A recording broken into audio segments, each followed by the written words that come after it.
এবার তৃণমূল ছাড়লেন আরও এক প্রাক্তন মন্ত্রী, প্রাক্তন খাদ্যমন্ত্রী জ্যোতিপ্রিয় মল্লিক। তিনি এবার তৃণমূল কংগ্রেস ছাড়লেন। সমস্ত পদ থেকে ইস্তফা দিয়েছেন প্রাক্তন খাদ্যমন্ত্রী জ্যোতিপ্রিয় মল্লিক। উজ্জ্বল মুখোপাধ্যায় আমাদের প্রতিনিধি রয়েছেন আমাদের সঙ্গে। উজ্জ্বল, একে একে অনেকেই কিন্তু নিজেদের দায়িত্ব থেকে সরে যাচ্ছেন, এমনকি তৃণমূল কংগ্রেসের সঙ্গে নিজেদের সমস্ত রকমের যোগ ছিন্ন করছেন এবার প্রাক্তন খাদ্যমন্ত্রী জ্যোতিপ্রিয় মল্লিক। একেবারেই তাই। দেখো, আজকে সকালবেলা জ্যোতিপ্রিয় মল্লিক তিনি মমতা বন্দ্যোপাধ্যায়ের কাছে একটি মেল করেছেন এবং কিছুক্ষণের মধ্যেই তিনি একটি চিঠিও পাঠাচ্ছেন। তিনি সেই চিঠিতে যেটা লিখেছেন যে তার শারীরিক অবস্থা খুব খারাপ এবং তিনি এই মুহূর্তে তাকে যে দায়িত্ব দেওয়া হয়েছে তার পক্ষে সেই দায়িত্ব পালন করা সম্ভব না। তার বক্তব্য যে তিনি 1978 সাল থেকে মমতা বন্দ্যোপাধ্যায়ের সঙ্গে রয়েছেন, তিনি বিভিন্ন গুরুত্বপূর্ণ দায়িত্ব সামলেছেন, কিন্তু তার শারীরিক অবস্থা এতটাই খারাপ যে তার পক্ষে এই মুহূর্তে আর তৃণমূল কংগ্রেসের কোনো দায়িত্ব পালন করা সম্ভব না। তার বক্তব্য অনুযায়ী তিনি বাড়ি থেকেও বেরোতে পারছেন না, তার সুগার অত্যন্ত বেড়ে গেছে, তার শারীরিক অবস্থা ক্রমশ খারাপ হচ্ছে। এই অবস্থায় কোনো একটা পদ আঁকড়ে থাকা তার পক্ষে সমীচীন না। সেই কারণেই তিনি দলীয় নেতৃত্বকে জানিয়ে দিয়েছেন যে তিনি তৃণমূল কংগ্রেসের কোনো কমিটি, কোনো পদ তিনি এই মুহূর্তে থাকতে নারাজ, তার পক্ষে সম্ভব হচ্ছে না। দেখো, জ্যোতিপ্রিয় মল্লিক কিন্তু মমতা বন্দ্যোপাধ্যায়ের ঘনিষ্ঠ বৃত্ত বলতে যা বোঝায় তার মধ্যে কিন্তু জ্যোতিপ্রিয় মল্লিক অন্যতম। এবং তৃণমূল কংগ্রেস তৈরি হওয়ার অনেক আগে থেকেই কিন্তু কার্যত কংগ্রেস যে সময় ছিল সেই সময়ও কংগ্রেসের মমতা ঘনিষ্ঠ বলতে যাদেরকে বোঝানো হতো তার মধ্যে অন্যতম ছিলেন জ্যোতিপ্রিয় মল্লিক। এমনকি আমরা দেখেছি যে নতুন সরকার তৈরি হওয়ার পর 2011 সালে জ্যোতিপ্রিয় মল্লিককে কিন্তু শুধু মন্ত্রী করেননি, তাকে একাধিক গুরুত্বপূর্ণ দায়িত্ব, দলের বিভিন্ন গুরুত্বপূর্ণ দায়িত্বে কিন্তু তাকে মমতা বন্দ্যোপাধ্যায় এনেছিলেন। সেই জায়গায় দাঁড়িয়ে জ্যোতিপ্রিয় মল্লিক খাদ্য কেলেঙ্কারির সময় তাকে জেলে যেতে হয়, খাদ্য কেলেঙ্কারিকে সামনে রেখে, এবং বেশ কিছুদিন তিনি জেলে ছিলেন।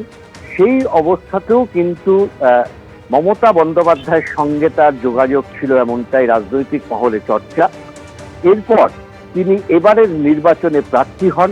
মমতা বন্দ্যোপাধ্যায় নিজে তার নির্বাচনী প্রচারে গেছিলেন এবং মমতা বন্দ্যোপাধ্যায়ের সে সময় বক্তব্য ছিল যে ইচ্ছাকৃতভাবে তাকে ফাঁসিয়ে দেওয়া হয়েছে, অর্থাৎ তার বিরুদ্ধে যেই অভিযোগই উঠুক না কেন, তার বিরুদ্ধে যে দুর্নীতির অভিযোগই উঠুক না কেন, বা তাকে যতভাবেই তাকে যখন তিনি জেলেও গেছিলেন সেই সময় কিন্তু আমরা দেখেছিলাম মমতা বন্দ্যোপাধ্যায় সবসময় তার পাশে থাকতেন।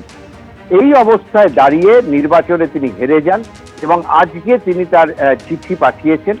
আমরা তার কাছে জানতে চেয়েছিলাম যে এই যে দলের যে ভাঙন বা কিছু বিদ্রোহ বা যারা বেরিয়ে আসছেন, আপনি কি তাদের দলে নাম লেখালেন? তার বক্তব্য কিন্তু যে যারা যা করছে সেটা তাদের ব্যক্তিগত বিষয়, সেটা তাদের ব্যক্তিগত মতামত, তিনি কোথাও কোনো নাম লেখাচ্ছেন না।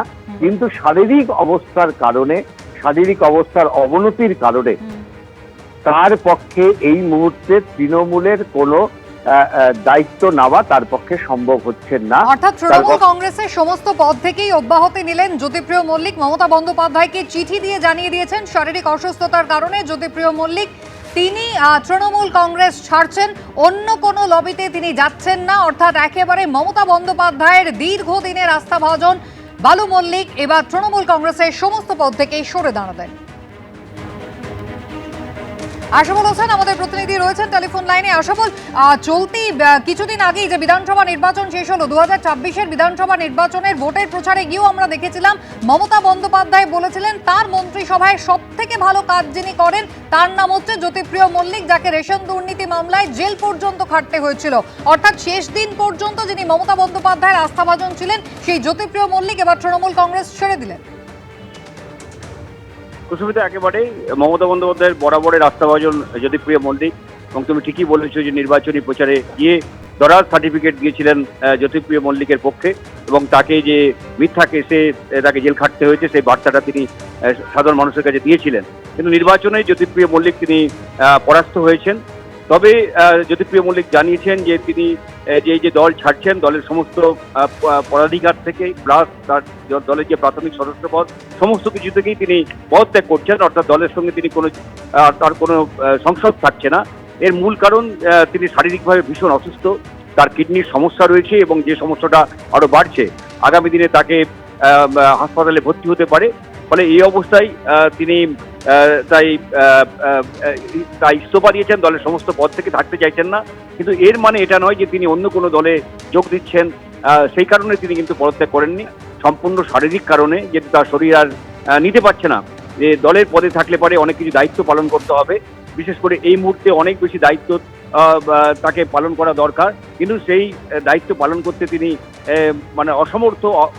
সেই কারণেই তিনি পদত্যাগ পত্র পাঠিয়ে দিয়েছেন মমতা বন্দ্যোপাধ্যায়ের কাছে, এবং যে প্রদেশ তৃণমূলের যে সভানেত্রী চন্দ্রিমা ভট্টাচার্যের কাছেও তিনি পদত্যাগ পত্র পাঠিয়ে দিয়েছেন বলে তিনি জানিয়েছেন, এবং শারীরিক কারণে তিনি পদত্যাগ করেছেন, অন্য কোনো দলে যোগ দেওয়া বা অন্য কোনো কারণে পদত্যাগ তিনি করেননি বলেই দাবি করেছেন জ্যোতিপ্রিয় মল্লিক। আশাবুল, ধন্যবাদ। জ্যোতিপ্রিয় মল্লিক অর্থাৎ বালু মল্লিক তিনি কিন্তু এবার তৃণমূল কংগ্রেসের সমস্ত পদ থেকে পদত্যাগ করলেন, মমতা বন্দ্যোপাধ্যায়কে চিঠি দিয়ে জানিয়েছেন। জ্যোতিপ্রিয় মল্লিকের সঙ্গে কথা বলেছেন আমাদের প্রতিনিধি উজ্জ্বল মুখোপাধ্যায়। প্রত্যেকেই জানে, দলও জানে, দলের নেত্রীও জানেন যে আমার শারীরিক কন্ডিশন খুব খারাপ। গত 4-5-6 বছর ধরে এমন খারাপ হয়েছে যে এখন 350 আমার সুগার, আমার দুটো কিডনি প্রায় নষ্ট হয়ে গেছে সেই পর্যায়ে। সুতরাং আমি দলের কোনো ওয়ার্কিং কমিটি হোক বা বিভিন্ন যে পদ আমাকে দিয়েছিল সেই পদগুলো আমি ছেড়ে দিলাম।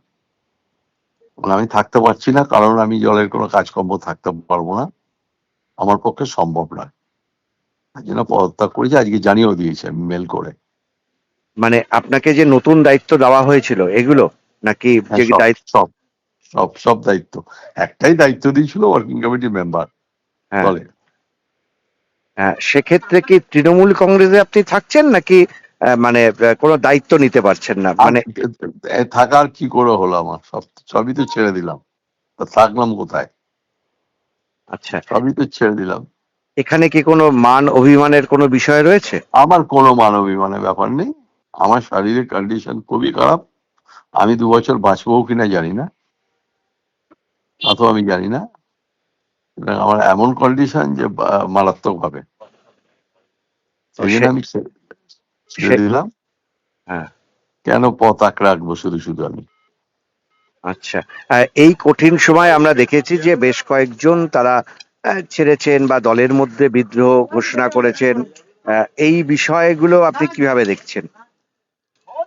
সেটা তাদের কারোর ব্যক্তিগত মতে আমি কিছু বলতে পারি না। তারাও তো আমার মতন, আমার বয়সী লোক, তারাও স্বাধীন চেতা, তারা যা ভেবেছে তাদের করেছে, নিশ্চয়ই করেছে। তারা কিছু বুঝেছে বলে ভেবেছে, করেছে, পজিটিভ কিছু করেছে। সুতরাং আমি মনে করি যে আমার আর থাকা উচিত নয় পথ থেকে। শুধু কেন থাকবো আমি? আর আমার শেষ প্রশ্ন সেটা হচ্ছে, মমতা বন্দ্যোপাধ্যায়ের সঙ্গে আপনার দীর্ঘদিনের সম্পর্ক, যখন থেকে 1978 সালের রিলেশন। হ্যাঁ, আমি তো সেইভাবে তখন যে বালু ছিলাম, আজকে 2026-এ সেই বালু নেই। শারীরিক কন্ডিশন অত্যন্ত ডিটোরিয়েট করে গেছে। আমাকে না দেখলে কেউ বলতে পারবে না যে আমার শরীরের কন্ডিশন কোথায় গেছে, আমার দাঁড়িয়েছে। মানে আমি চলার মতো, আমার হয়তো আমি 4 মাস বাদে চলতেও পারবো না। অর্থাৎ নিজের শারীরিক অসুস্থতার কারণেই বালু মল্লিক তিনি সরে যাচ্ছেন। তৃণমূল কংগ্রেসের ওয়ার্কিং কমিটির যে দায়িত্ব তাকে দেওয়া হয়েছিল সেই দায়িত্ব থেকে তিনি অব্যাহতি চান। মমতা বন্দ্যোপাধ্যায়ের দীর্ঘদিনের আস্থাভাজন জ্যোতিপ্রিয় মল্লিক অবশেষে তৃণমূল কংগ্রেস ত্যাগ করলেন, যাবতীয় পদ থেকেও কিন্তু তিনি সরে দাঁড়ালেন। কথা বলবো, উজ্জ্বল মুখোপাধ্যায় রয়েছেন আমাদের সঙ্গে। উজ্জ্বল, নিজের অসুস্থতার কথা বলছেন জ্যোতিপ্রিয় মল্লিক, কিন্তু মাত্র মাস দেড়েক আগেই আমরা জানি যে এ রাজ্যে বিধানসভা নির্বাচন হয়েছে এবং এবারও কিন্তু হাবড়া বিধানসভা কেন্দ্র থেকে জ্যোতিপ্রিয় মল্লিককে টিকিট দিয়েছিলেন মমতা বন্দ্যোপাধ্যায়, এবং তাই নিয়ে একেবারে পুরো প্রধান তিনি আপত্তি জানিয়েছিলেন। অর্থাৎ সেই আস্থাভাজন বালু মল্লিক এবারে তিনি একেবারে রাজনীতি থেকেই সরে দাঁড়াতে চাইছেন। একদম তাই। এবং দেখো, জ্যোতিপ্রিয় মল্লিক তিনি কিন্তু বারবারই যে কথা বলছেন, এবং আমরাও যেটা দেখেছি যে এই 4 তারিখ নির্বাচনের ফল ঘোষণার পর থেকে তিনি কিন্তু তাকে কোথাও রাজনৈতিক আঙিনায় দেখা যায়নি। তিনি একদিন বিধানসভায় এসেছিলেন পেনশনের ব্যাপারে সমস্ত কাগজপত্রগুলোকে জমা দেওয়ার জন্য। এছাড়া তাকে কিন্তু কোথাও কোনো রাজনৈতিক চর্চায় দেখা যাচ্ছে না, কারণ তার শারীরিক কন্ডিশন অত্যন্ত খারাপ, এতে কোনো সন্দেহ নেই। এবং মাঝখানে বেশ কয়েকদিন তিনি হাসপাতালেও ভর্তি ছিলেন। ফলে জ্যোতিপ্রিয় মল্লিক যেটা জানাচ্ছেন যে তার পক্ষে এই শারীরিক অবস্থা নিয়ে এই দায়িত্ব পালন করা সম্ভব হচ্ছে না। তাকে নতুন করে কার্যনির্বাহীতে রাখা হয়েছিল এবং মমতা বন্দ্যোপাধ্যায় নতুন করে যে টিম অথবা বলা যেতে পারে যে কমিটি সাজাচ্ছেন, সেই কমিটিতেও কিন্তু জ্যোতিপ্রিয় মল্লিকের কথা ভাবা হয়েছিল, তাকে রাখা হয়েছিল। কিন্তু তার পক্ষে আর কোনোভাবেই এই শারীরিক অবস্থা নিয়ে কাজ করা সম্ভব না, এমনটাই কিন্তু তিনি চিঠিতে উল্লেখ করেছেন। এবং একই সঙ্গে তিনি আমাদের যেটা জানিয়েছেন যে বাকি যারা ছাড়ছেন বা বাকি যারা দল ছাড়ছেন বা দলের মধ্যে বিদ্রোহ ঘোষণা করছেন, এটা তাদের একেবারেই ব্যক্তিগত বিষয়। তারা ব্যক্তিগতভাবে সিদ্ধান্ত নিয়েছেন, এই নিয়ে তার কিছু বলার নেই। কিন্তু তার নিজের পক্ষে এই মুহূর্তে তৃণমূল কংগ্রেসের যে কাজকর্ম, সেই কাজে তিনি যুক্ত থাকতে পারছেন না, কাজ করতে পারছেন না। ফলে তার বক্তব্য অনুযায়ী যে দলের একটা দায়িত্ব তিনি কাঁধে রাখলেন, কিন্তু সেই দায়িত্ব তিনি পালন করতে অক্ষম। এইটা অর্থাৎ মমতা বন্দ্যোপাধ্যায় যে দায়িত্ব তাকে দিয়েছেন, ওয়ার্কিং কমিটির মেম্বার তাকে করেছেন, সেই দায়িত্ব তিনি শারীরিক কারণে পালন করতে পারছেন না। তাই তৃণমূল কংগ্রেস থেকেই এবার সরে দাঁড়ানোর সিদ্ধান্ত নিলেন বালু মল্লিক। উজ্জ্বল, ধন্যবাদ। আর একই দিনে শিলিগুড়ির মেয়র পদ থেকে পদত্যাগ করেছেন গৌতম দেব। জল্পনা চলছিল কিছুদিন ধরেই শিলিগুড়ির পুর কমিশনারকে ইতিমধ্যেই নিজের পদত্যাগ পত্র পাঠিয়ে দিয়েছেন গৌতম দেব। গত দুদিন ধরেই তার ইস্তফা নিয়ে জল্পনা চলছিল। শিলিগুড়ির মানুষ বিজেপির ওপরে আস্থা রেখেছে, তাই মেয়রের চেয়ার আঁকড়ে রাখা তার পক্ষে সমীচীন নয়, এমনটাই জানিয়েছেন গৌতম দেব। একদিকে জ্যোতিপ্রিয় মল্লিক তিনি যেমন একেবারে তৃণমূল কংগ্রেসের পদ ছাড়লেন, তৃণমূল কংগ্রেসই ত্যাগ করলেন, অন্যদিকে গৌতম দেব শিলিগুড়ির মেয়র পদ থেকে পদত্যাগ করেছেন। তিনি শিলিগুড়ির পুর কমিশনারকে নিজের পদত্যাগ পত্র তিনি পাঠিয়ে দিয়েছেন। মানুষ বিজেপির ওপরে আস্থা রেখেছেন, তাই মেয়র পদ আর তিনি আঁকড়ে রাখতে চান না। গত কয়েকদিন ধরেই জল্পনা চলছিল, তাহলে কি এবার শিলিগুড়ির মেয়র পদ থেকে গৌতম দেব সরে দাঁড়াবেন? অবশেষে সেই জল্পনাই সত্যি হলো, মেয়র পদ থেকে পদত্যাগ করেছেন গৌতম দেব।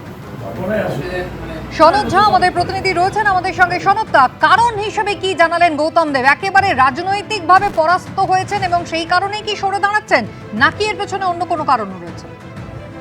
একদম কুসুমিতা, যেটা হচ্ছে যে গৌতম দেব নির্বাচনে হারার পরেই যেটা বলেছিলেন যে শিলিগুড়ির মানুষ তৃণমূলের উপর আস্থা রাখেনি, গৌতম দেবের উপর আস্থা রাখেনি। এবং এটা নিয়ে প্রশ্ন উঠেছিল যে হারার পরেও কেন ক্ষমতায় বসে আছেন গৌতম দেব। এবং তিনি তখন দাবি করেছিলেন যে তৃণমূল নেত্রী মমতা বন্দ্যোপাধ্যায় অনুমতির অপেক্ষায় রয়েছেন, তিনি বললেই তিনি পদত্যাগ করবেন। তবে ইতিমধ্যে কলকাতা গিয়েছিলেন, কলকাতা থেকে তিনি অনুমতি নিয়ে এসেছেন।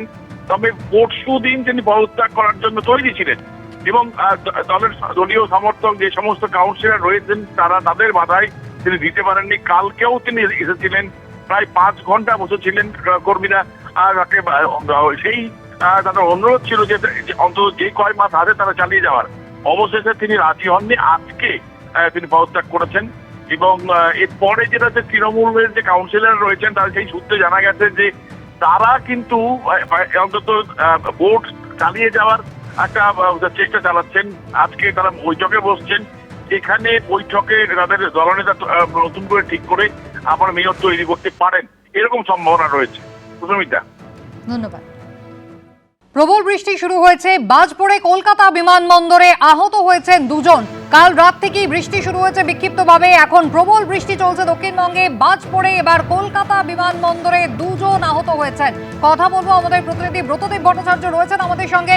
ব্রতদীপ, কারা আহত হয়েছেন, তাদের শারীরিক অবস্থা কেমন? দেখো, যারা এই বাজ পড়ে আহত হয়েছেন তারা দুজনেই অপারেটর। এমিরেটস নামক যে এয়ারলাইন্স, সেই এয়ারলাইন্সের অপারেটর হিসেবে কাজ করেন এবং তারা গ্রাউন্ডেই থাকেন। আজকে সকালবেলায় দুবাই থেকে এমিরেটসের এই বিমানটি কলকাতায় এসেছিল এবং তারপর কয়েক ঘন্টা পর আবার সেটা কলকাতা থেকে দুবাই চলে যাওয়ার কথা ছিল। এবং সেই অনুযায়ী র্যাম্প অপারেশনের কাজ চলছিল, অর্থাৎ যে লোডিং কিংবা অন্যান্য প্যাসেঞ্জারদের ওঠার আগে যে সমস্ত প্রক্রিয়াগুলি থাকে একটি বিমানের, সেই সমস্ত কাজ চলছিল।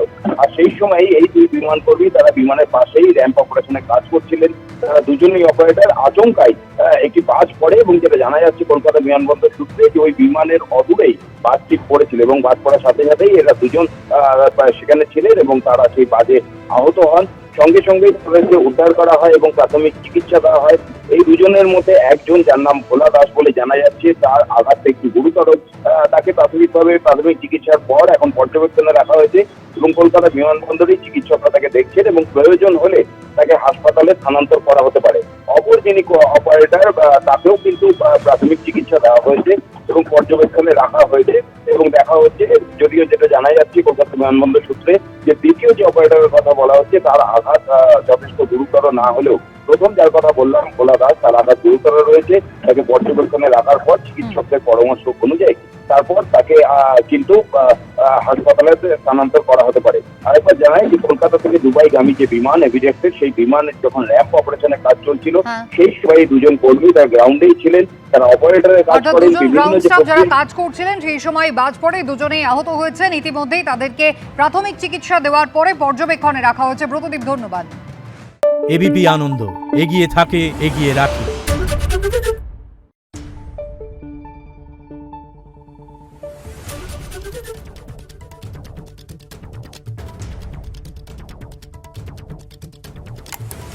Thank you.